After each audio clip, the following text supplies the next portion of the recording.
Welcome to our channel. இந்த வீடியோவில் TNSTC driver cum conductor exam 2025க்கான தொழில்முறை திணறி தேர்வு வினாக்களுக்குரிய விடைகள் பார்க்கலாம். இது முழுக்க முழுக்க வந்து தற்காலிகமான விடைகள் தான். ஃபைனலாக அஃபிஷியல் ஆன்சர் கீ வந்ததுக்கு அப்புறம் கரெக்டான 30 கொஸ்டினுக்கும் நீங்கள் ஆன்சர் கீஸ் செக் பண்ணிக்கலாம். நான் வந்து ஃபைனல் ஆன்சர் கீ வந்ததுக்கு அப்புறம் தான் போடலான்னு இருந்தேன். நான் நிறைய பேர் ஆன்சர் கீ கொடுங்க அப்படின்னு ஃபோன் வந்துக்கிட்டே இருக்கு. அதனால என்னால் முடிஞ்ச அளவுக்கு school book reference, net reference, IRT book reference, ஐஆர்டிலேருந்து டைரக்ட் கொஸ்டின் பார்த்தா உங்களுக்கு ஒரு 7 கொஸ்டின் தான் வந்திருக்கும். அது ப்ராப்ளம் இல்ல. மத்த கொஸ்டின் எல்லாமே நெட்லயும், தென் உங்களுக்கு ஸ்கூல் புக்லேருந்து தான் நான் ரெஃபரன்ஸோட குடுத்துருக்கேன். அதனால இது கண்டிப்பா தற்காலிகமான விடைகள் தான். இத வச்சு நீங்க கட் ஆஃப்லாம் டிசைட் பண்ண வேணாம். பட் உங்களுக்கு தேவைன்னா பார்த்துக்கங்க. இன்டர்னல் கம்பஷன் என்ஜினின் ஃப்ளைவீலின் செயல்பாடு என்ன? இதற்கான விடை இதுதான். சுழற்சி ஆற்றலை சேமித்து என்ஜின் செயல்பாட்டை சீராக மாற்றுதல். இது ஐஆர்டிலே உண்டு. இது டைரக்ட் கொஸ்டின் தான். என்ஜின் குளிர்மை அமைப்பில் ரேடியேட்டரின் செயல்பாடு என்ன? குளிர்மையிலிருந்து ஹீட்டை காற்றிற்கு மாற்றுதல். இது நெட் ரெஃபரன்ஸ். ஜென்ரலா ரேடியேட்டர்னா நம்ம வந்து குளிர்விக்கும் அமைப்பு அப்படிதான் படிச்சிருப்போம். அதோட மெக்கானிசம்லாம் படிச்சிருப்போம். ஆனா இவங்க அந்த தமிழ்ல குடுக்கணுன்றதுனால கொஞ்சம் குழப்பமா குடுத்துருக்காங்க. பட் ஆன்சர் பார்த்தீங்கன்னா இது வருது நெட்ல உங்களுக்கு. எந்த வகையான உயவு அமைப்பு எண்ணெயை பகிர்வதற்காக ஈர்ப்பு விசையை அடிப்படையாக கொண்டது? தெறிப்பு உயவு. இதுவும் நெட்ல பார்த்தது தான். ஏன்னா இதெல்லாம் வந்து இன்ஜினியரிங் டைப் ஆஃப் கொஸ்டினா இருக்கு. நம்ம இன்ஜினியரிங் புக்ல தான் போய் தேடணும். இவங்க கேட்டிருக்கக்கூடிய ஆன்சர் ஐஆர்டி புக்ல இருந்தா டைரக்டா ஐஆர்டி புக்ல இந்த கேள்வி இந்த பேஜ்ல இருக்குன்னு சொல்லிடலாம். இவங்க நடத்துனது என்னமோ இன்ஜினியரிங் எக்ஸாம் மாதிரி தான் எனக்கு தோணுது. இது வந்து ஒரு ஓட்டுநருக்கான தேர்வு மாதிரியே கண்டிப்பா தெரியல. 2023 எஸ்சிடிசி கொஸ்டின் பேப்பர் பார்த்தா உங்களுக்கு தெரியும். அதுதான் ஒரு ஓட்டுநர் தேர்வுக்கான கேள்விகள். அப்படிதான் கேட்கணும். அப்படி இருந்தா தான் ஓட்டுநருக்கு புரியும். இது யார் எங்க போய் ஆன்சர் கண்டுபிடிக்கிறதுன்னு கொஸ்டின் எடுத்தவங்க சொன்னா மட்டும்தான் இதற்கான ப்ரூஃப் இங்க இருக்குன்னு தெரியும். பெரும்பாலான வாகனங்களில் எரிபொருள் பம்ப் எந்த மூலத்தை அடிப்படையாக கொண்டு இயங்குகிறது? இந்த கொஸ்டினை வந்து நம்ம ஆப்ஷன்லேயே வச்சுக்கலாம். ஆன்சருக்கு வந்ததும் செக் பண்ணிக்கோங்க. மேனுவல் டிரான்ஸ்மிஷன் அமைப்பில் சிங்க்ரோனைசர் பங்கு என்ன? இந்த கேள்வி நெட்டில் ரெஃபர் பண்ண. சக்தி பரிமாற்றம் முன் கியரின் வேகத்தை பொருந்த செய்தல். ஸ்கூல் புக்லையும் கிட்டத்தட்ட இந்த ஆன்சர் வருது. டயர் குறியீட்டில் ஆஸ்பெக்ட் ரேஷியோ எதை குறிக்கிறது? டயர் உயரம் மற்றும் அகலத்தின் விகிதத்தை குறிக்கிறது. 6x4 என்பது ஒரு வாகன வகைப்பாட்டில் எதனை குறிக்கிறது? 6 சக்கரங்கள், 4 இயக்கப்படும் சக்கரங்கள். நிறுத்தப்பட்ட வாகனத்தை நகர்த்துவதற்கு முன் அதன் முதல் படி என்ன? இது வந்து ஐஆர்டிலே உண்டு.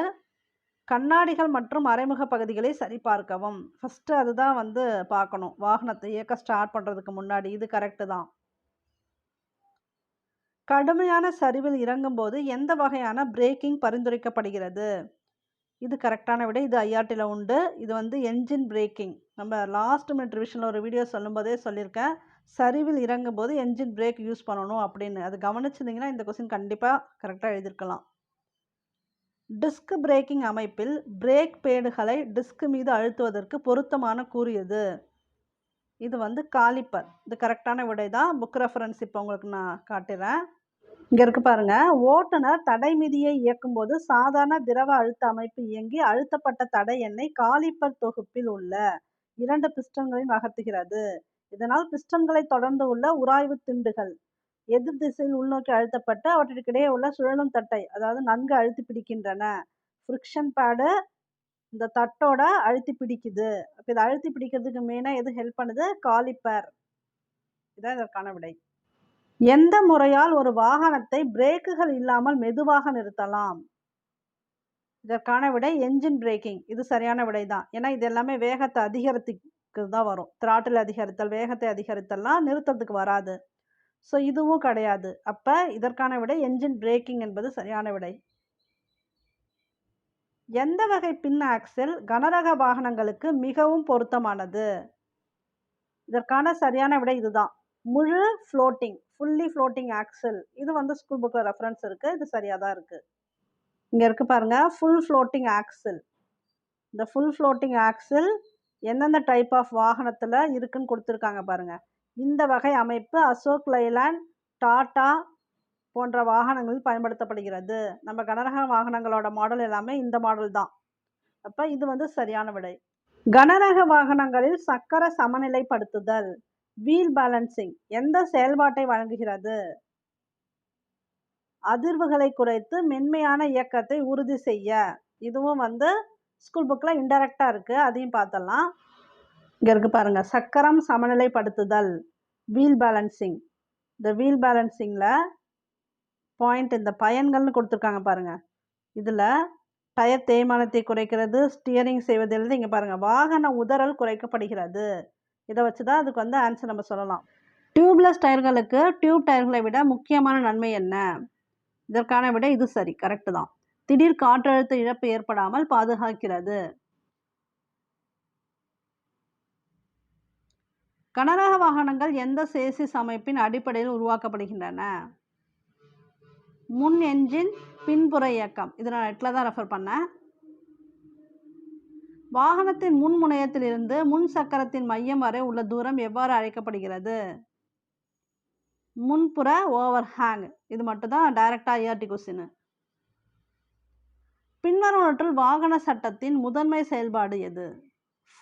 ஃப்ரேம் வந்து கட்டமைப்பு ஆதரவை வழங்குதல். இது சரியான விடை.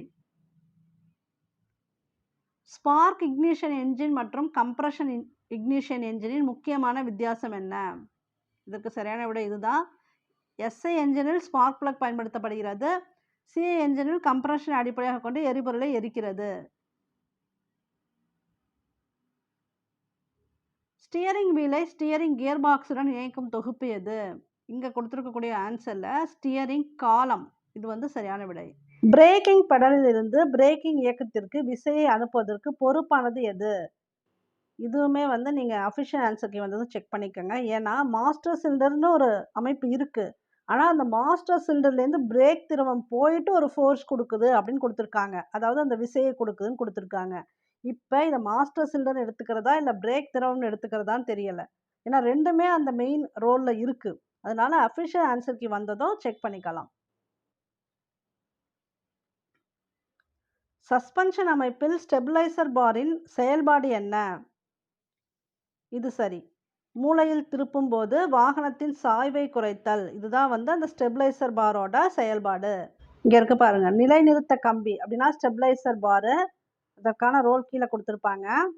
இவ்வகை அமைப்பானது 2 சக்கரங்களுக்கு இடையே பொருத்தப்பட்டிருக்கும். இது வாகனத்தின் ஒரு புற சக்கரம் அதிக சுமையை ஏற்கும் பொழுது மறுபுற சக்கரத்திற்கும் அந்த சுமையை சமன் செய்து அனுப்பி வாகனம் கவிழ்ந்து விடாமல் வாகனத்தை நிலைநிறுத்த பயன்படுகிறது. இது வந்து இந்த மீனிங்கை தான் இங்கே நம்ம புரிஞ்சுக்கணும். புரிஞ்சுக்கிட்டு எழுதுனா கரெக்டாக இப்போ நான் சொன்னது தான் ஆன்சர். பெட்ரோல் என்ஜினில் ஸ்பார்க் பிளக்குகளுக்கு உயர் மின்னழுத்தம் வழங்கும் தொகுப்பு எது? Ignition coil. எந்த கருவி லெட் ஆசிட் பேட்டரியின் அடர்த்தி எண் அளவை அளவிட பயன்படுகிறது? ஹைட்ரோமீட்டர். இது லாஸ்ட்டாக ஒரு ரிவிஷன் டெஸ்ட் கொடுத்துருப்பேன் இல்லையா, அதில் கூட கொடுத்துருப்பேன். எல்லாருமே 100 மார்க் டெஸ்ட் கொடுங்கன்னீங்களா, அதில் இந்த கேள்வி கேட்டிருக்கேன். இது அப்படியே கேட்டிருக்காங்க. ஹைட்ரோமீட்டர் தான் பேட்டரியோட அடர்த்தி எண் அளவை அளவிட பயன்படுகிறது. இது டைரக்ட் கொஸ்டின் தான். நிர்ணயிக்கப்பட்ட வேக வரம்பை மீறினால் ஏற்படும் சட்டப்பூர்வ விளைவு என்ன? அனைத்தும். ஜென்ரலாக பார்த்தீங்கன்னா புக்கில் உங்களுக்கு அபராதம் அல்லது ஓட்டுநர் உரிமத்தில் புள்ளி அது போல் கொடுத்துருக்காங்க. பட் இங்கே காவல்துறையிடம் வந்து எச்சரிக்கைனா அது ஜென்ரல் இன்ஃபர்மேஷன் உண்டு. அப்படி பார்த்தா மேற்கூறிய அனைத்தும் வரும். பின்வரும் அடையாளம் எதை குறிக்கிறது? வழிவிடுங்கள். இது ஒன்று தான் இவங்க டைரெக்டாக ஐஆர்டி புக்லேருந்து கேட்டது. இது நம்ம லாஸ்ட் மினிட் ரிவிஷன் டெஸ்ட்லையும் கொடுத்துருப்போம். வழிவிடுங்கள். தானியங்கி டிரான்ஸ்மிஷனில் ஓவர் டிரைவ் கியரின் நோக்கம் என்ன? இதுவும் வந்து நம்ம அஃபிஷியல் ஆன்சருக்கு வந்ததும் செக் பண்ணிக்கலாம். ஏன்னா ஓவர் டிரைவ் வந்து உங்களுக்கு எரிபொருள் சிக்கனத்தையும் கொடுக்குதுன்னு கொடுத்துருக்காங்க, அதிக வேகமும் கொடுக்குதுன்னு கொடுத்துருக்காங்க. ஆனால் இவங்க எரிபொருள் செயல்திறனை மேம்படுத்தன்னு கொடுத்துருக்காங்க. எக்ஸாக்ட் மீனிங் தெரியலை, அதனால் இது அஃபிஷியல் ஆன்சருக்கு வந்தால் செக் பண்ணிக்கலாம். பின்வருவற்றில் எது டிரான்ஸ்மிஷன் அமைப்பின் ஒரு பகுதியாக இல்லை? இது டைரக்ட் கொஸ்டின். ஸ்டியரிங் வீல்கள் கிடையாது.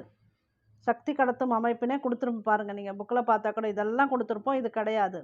அப்போ ஸ்டியரிங் வீல்கள் கிடையாது. இது டைரக்ட் கொஸ்டின். எச்சரிக்கை பலகையின் வடிவம் எது? இதுவும் டைரக்ட் கொஸ்டின் தான். முக்கோணம். ஒரு நகர பேருந்தில் எரிபொருள் திறனை மேம்படுத்த எது உதவுகிறது? நிலையான வேகத்தை பராமரித்தல். இதுதான் இதுக்கு சரியான விடையா வரும். இது வந்து நம்ம அனலைசிஸ் பண்ணி எழுதணும். இப்ப போக்குவரத்து நெரிசல்ல அதிவேக கியர்கள பயன்படுத்த முடியாது. அவங்க பயன்படுத்தல் குடுத்துருக்காங்க. அப்ப இது தப்பு. திடமான ஆக்ஸலரேஷன் பிரேக்கிங். ஃபாஸ்ட்டா பிரேக் போடுறது, அது போல இருக்கக்கூடாது. என்ஜினை எப்போதும் இயக்க விடுதல் பண்ணவே கூடாது. அப்ப நிலையான வேகத்தை பராமரிப்பது தான் இதுக்கு சரியான விடையா வரும். தமிழ்நாடு நெடுஞ்சாலைத்துறையின் சாலை அடையாளங்களை பொறுத்துக. நீங்கலாம் வருத்தப்பட்டுறக்கூடாதுன்னு இந்த மாரி 2, 3 அடையாளங்கள் மட்டும் கரெக்ட்டா குடுத்துட்டாங்க. ஏன்னா, இதில அவங்க டஃப் வச்சாலும் இவ்வளோ தான் வைக்க முடியும். அதெல்லாம் இந்த கேள்விகள் பார்த்தா தான் உங்களுக்கு நிம்மதியா வந்திருக்கும். இதுவா தெரியுதே அப்படின்னு. இதுக்கான ஆன்சர் வந்து நான் சொல்லவே வேணாம் உங்களுக்கே தெரியும். ஸோ இந்த எக்ஸாம பொறுத்தவரைக்கும் உங்களுக்கு தமிழ் கொஸ்டினும் சரி, பொது அறிவு வினாக்கள் சரி, ஓரளவுக்கு நீங்க வந்து எழுதிடலாம். ஈஸின்னு தான் சொல்லலாம்னு வச்சுக்கோங்களேன். ஆனா இந்த டெக்னிக்கல் கொஸ்டின்ஸ் வந்து இவங்க இவ்வளோ டஃப்பாலாம் கேட்டிருக்க வேணாம். ஏன்னா ஒரு டிரைவர் கொஸ்டின் கேட்கும்போது, அவங்க ரொம்ப ஈஸியா தான் கேட்டிருக்கணும். அப்படி ஈஸியா இல்லையா, ஒரு 15 கேள்வி, ஒரு 18 கேள்வி கூட ஐஆர்டி புக்லேருந்து இல்ல டிரைவருங்க பொதுவா எழுத போறவங்களுக்கு தெரியிற மாரி கேட்டுட்டு, ஒரு 12 கொஸ்டின் இது போல டஃப் வச்சா கூட, உங்களுக்கெல்லாம் ஓரளவுக்கு ஆதங்கம் இல்லாம போயிருக்கும்.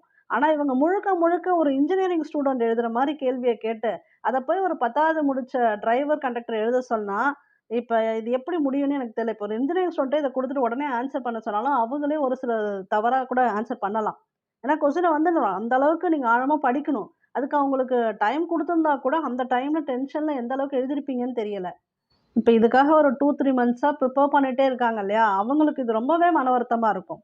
ஏன்னா ஐஆர்டி புக்கும் சில பேர் பயிற்சிக்கு போயிட்டு புக் வச்சிருப்பாங்க. அதுல ஃபுல்லா தரோவா படிச்சிருப்பாங்க. லைன் பை லைன் கூட புக்ல படிச்சிருப்பாங்க. அதுலேருந்து டஃப்பா கொஸ்டின் கேட்டிருந்தா கூட ஓகே. இது புக் உள்ளேருந்து தான் வந்திருக்கு அப்படின்னு வந்து கொஞ்சம் சாட்டிஸ்ஃபை ஆயிருப்பாங்க. இதெல்லாம் எங்க இருக்கு? சில கொஸ்டின்லாம் எங்கேருந்து எடுத்திருக்காங்க அப்படின்னு தெரியாத பட்சத்துல அவங்களுக்குமே அந்த குழப்பம் வரும். அப்ப என்னன்னா, இப்ப படிச்சுட்டு எழுதுனவங்களுக்கும் ஒரே மாரி தான் கொஸ்டின் பேப்பர் இருக்கும். படிக்காம இப்ப எழுதுனவங்களுக்கும் லக்ல மார்க் வர்றதுக்கும் நெறைய சான்சஸ் இருக்கு. அவங்களுக்கும் ஒரே மாரி தான் இருக்கும். கிட்டத்தட்ட இப்ப என்ன ஆயிடுச்சுன்னா, டிஎன்பிஎஸ்சி எக்ஸாம் முடிச்சுட்டு எப்படிலாம் ஆஸ்பிரண்ட்ஸ் வந்து புலம்பிட்டு இருந்தாங்களோ, அதே போலவே கொண்டு வந்து ஒரு டிரைவர் எக்ஸாம் கொஸ்டின் எழுதுனவங்களையும் புலம்ப வச்சுட்டாங்க. அதுதான் நெஜம். இந்த எக்ஸாமுக்கு இவ்வளோ டஃப்பாலாம் கேட்டிருக்க வேணாம். இது வந்து என்னோட ஓன் அபிப்பிராயத்த தான் நான் சொல்றேன். ஏன்னா நானுமே இப்போ ஒரு 2, 3 மந்த்ஸா இதுக்கு படிச்சு, படிச்சு உங்களுக்கு வீடியோ போட்டுட்டுருக்கேன். எனக்கே இந்த கொஸ்டின் பேப்பர் பார்த்த உடனே ஜிகே, தமிழ்லாம் ஓகேன்னு ஆயிடுச்சு. ஆனா இந்த தொழில்முறை திறன் கேள்விகள் பார்த்தோனே எனக்கு ரொம்ப அப்செட் ஆயிடுச்சு. நானே இதுலேருந்து மீண்டு வர்றதுக்கு கொஞ்சம் டைம் எடுத்துக்கிச்சு. அத தான் நான் சொல்ல வரேன். அப்ப படிச்சு எக்ஸாம் எழுதுன உங்களுக்கு எவ்வளோ கஷ்டமா இருக்கும். அதனால இன்னொரு விஷயம் என்னன்னா, நீங்க வருத்தப்பட வேணாம். ஏன்னா கொஸ்டின் வந்து உங்களுக்கு மட்டுமா டஃப் சொல்லுங்க? எல்லாருக்குமே தெரியல. யார கேட்டாலும் இது 30 கொஸ்டினுக்கும் தெளிவா ஆன்சர் பண்ணியிருக்கேன்னு யாரையாவது சொல்ல சொல்லுங்க பார்ப்போம். கண்டிப்பா முடியாது. ஏன்னா கொஸ்டின் அப்படி இருக்கு. ஓரளவுக்கு நல்லா அந்த டிரைவிங்லேயே பிராக்டிஸ் எடுத்தவங்க, பஸ் ஓட்டிட்டே இருக்கவங்களுக்கெல்லாம் மேபி ஓரளவுக்கு ஐடியா இருந்திருக்கலாம். அவ்வளோதான். மத்தபடி மேக்ஸிமம் மார்க்ஸ்ன்லாம் எடுக்கிறது கொஞ்சம் கஷ்டமான விஷயம் தான். இல்ல அது இந்த 30 மார்க்குக்கு அதிகபட்ச மார்க் வந்து கம்மியா தான் வரும். கட் ஆஃபே கம்மியா தான் வரும். அதனால ஓவரால் கட் ஆஃப் குறையும். ஆனா ஸ்பெசிஃபிக்கா கட் ஆஃப் கேட்குறீங்கல்ல, அதெல்லாம் சொல்ல முடியாது. ஏன் சொல்ல முடியாதுன்னு நான் சொல்றேன்னா, எத்தன பேர் எழுதியிருக்காங்க டோட்டலா நமக்கு தெரியாது. ஒவ்வொரு காஸ்ட் வைஸ் மாறுது. அப்ப அவங்களோட மார்க்ஸ் மாறுது. எந்த அளவுக்கு அவங்க எக்ஸாம் அட்டெண்ட் பண்ணாங்க அப்படிங்கிறது நம்ம கணிக்கவே முடியாது. உங்களுக்கு ரிசல்ட் குடுத்தா மட்டும் தான் நீங்க வந்து கணிக்க முடியும். ஓவராலா என்ன சொல்லலாம்னா, போன தடவ எஸ்சிடிசி எக்ஸாம விட இந்த எக்ஸாம்ல கட் ஆஃப் லெவல் வந்து கொஞ்சம் குறையும். ஏன்னா கொஸ்டின் வந்து உங்களுக்கு இந்த 50 கொஸ்டினுக்கு டஃப். தமிழ் கொஸ்டின பொறுத்தவரைக்கும் 50க்கு 20 எடுத்தா போதுமானது. 20 நீங்க எடுத்திருந்தீங்கன்னா, நீங்க 45 எடுத்திருந்தாலும், 48 இருந்தாலும் அது அவங்களுக்கு கவல இல்ல. 20 மார்க் எடுத்தீங்களா, அதுதான் மினிமம் பாஸ் பெர்சன்டேஜ். சரிங்களா? அது ஓகே. அத விட்டர்லாம். 20 மார்க் எடுத்தா அடுத்து வேல்யூவேஷனுக்கு வந்துரும். அடுத்த 50 மார்க் இருக்கு பார்த்தீங்களா? இந்த பொது அறிவு 20 மார்க்கு பிளஸ் 30 தொழில்முறை திறன் தேர்வு. இந்த 50க்கு தான் அவங்க கட் ஆஃப் பார்ப்பாங்க. இந்த 50க்கு கட் ஆஃப் பார்த்தீங்கன்னா, கண்டிப்பா ரொம்ப குறையும். ஏன்னா எல்லாருக்கும் கொஸ்டின் டஃப் தான்.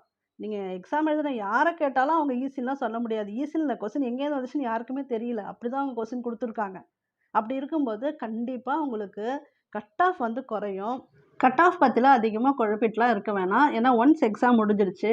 இப்ப வந்து உங்களுக்கு அஃபிஷியல் ஆன்சர் கீ வந்ததுக்கப்புறம் நான் வந்து உங்களுக்கு பப்ளிஷ் பண்றேன். அஃபிஷியல் ஆன்சர் கீ வச்சு நீங்க ஜஸ்ட் செக் பண்ணி மார்க் மட்டும் தெரிஞ்சுக்கங்க போதுமானது. அதுக்கப்புறம் ரிசல்ட் வரும்போது பார்த்துக்கங்க. அதிலேயே குழப்பிட்டுலாம் இருக்க வேணாம். ஏன்னா நமக்கு எப்படியா இருந்தாலும் அது தெரிய போறதில்ல. ரிசல்ட் வந்தா தான் நமக்கு வந்து பாசிட்டிவா, நெகட்டிவா அப்படிங்கிறது தெரிய போகுது. இதிலேயே கொஞ்சம் தங்காம அடுத்து மூவ் ஆன் பண்ணிக்கங்க. ஏன்னா நீங்கலாம் இப்ப டிரைவர்ஸ் அப்படிங்கிறனால நீங்க டிரைவ் பண்றப்பயும் இந்த சிந்தனை எதுவுமே இருக்க வேணாம். ஒன்ஸ் எக்ஸாம் முடிஞ்சிருச்சு. உங்களால ஆன முயற்சிய நீங்க குடுத்துட்டீங்க. அதுக்கப்புறம் ரிசல்ட்ல பார்த்துக்கலான்னு இத கொஞ்சம் ஃப்ரீயா விட்டுட்டு அடுத்த ஒர்க்கை நீங்கள் பாருங்கள். ஓகே, தேங்க்யூ ஃபார் வாட்சிங்.